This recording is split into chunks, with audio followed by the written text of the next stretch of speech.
Hello and welcome to my YouTube channel. Today we are going to talk about the report of Shambhavi Parsarthi, who has pointed out that the Israel government wants war, but most of the Israelis don't.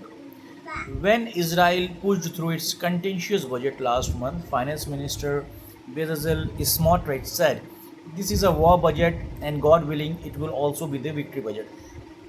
However, widely cited surveys suggest that most Israelis neither want a war nor a victory budget.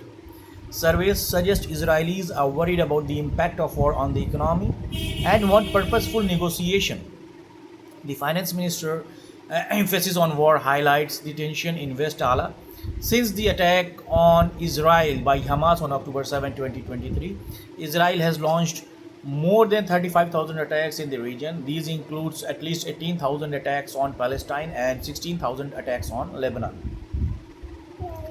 The ceasefire reached after 15 months of war ended last month when Israel launched surprise airstrikes across Gaza.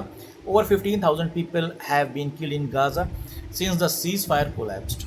Survey results suggest that the Israeli government is at loggerheads with the citizens, as a significant share of them support the ceasefire.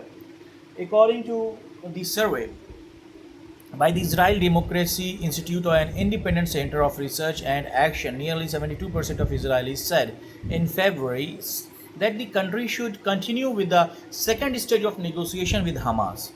In February, at least half of the Israelis held that Prime Minister Benjamin Netanyahu should accept responsibility for the events of October 7 and resign immediately.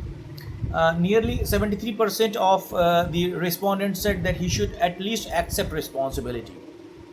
Mr. Netanyahu declining popularity coincidences with Israelis' growing pessimism about their country's affairs. In March, only 38% of the respondents said that they were optimistic about Israelis' democratic situation. In the foreseeable future, with over 59% being pessimistic about it. And there is also a growing pessimistic view about Israel's economy. In February survey, before the budget was passed, only 30% of the respondents were optimistic about the country's economic situation in the foreseeable future. Over 63.6% were pessimistic after the budget was passed. The share of those pessimistic grew further to 72.7%. In fact, close to 65% opined that the budget was designed to a greater extent to serve the narrow interest of certain groups.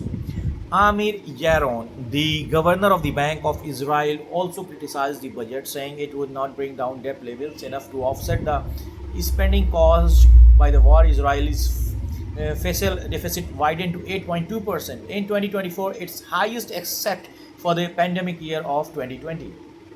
This year, Israel's outlay for the Ministry of Defense is $29.7 billion, the highest in its budget proposal. It spent $31 billion in its operations with Gaza and Lebanon last year. The latest OECD report on Israel pointed out that military spending has significant downsides as it competes with other forms of public spending. Israel ranks among the last 5 nations when OECD countries are ordered based on their non-defense expenditures. Israel's expenditure on health as a share of GDP is only 5%, lower than the OECD average of 7%. Similarly, its expenditure on secondary education per student and social protection is also lower than the OECD average. The figures are for the latest year for which data is available.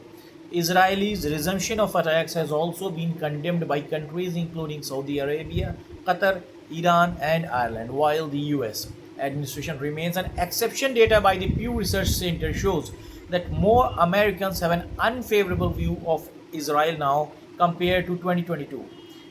If you like the video, then do subscribe our channel to get more and more content in your notification inbox. Till then, take care, stay healthy, stay safe. Have a great day. Bye bye.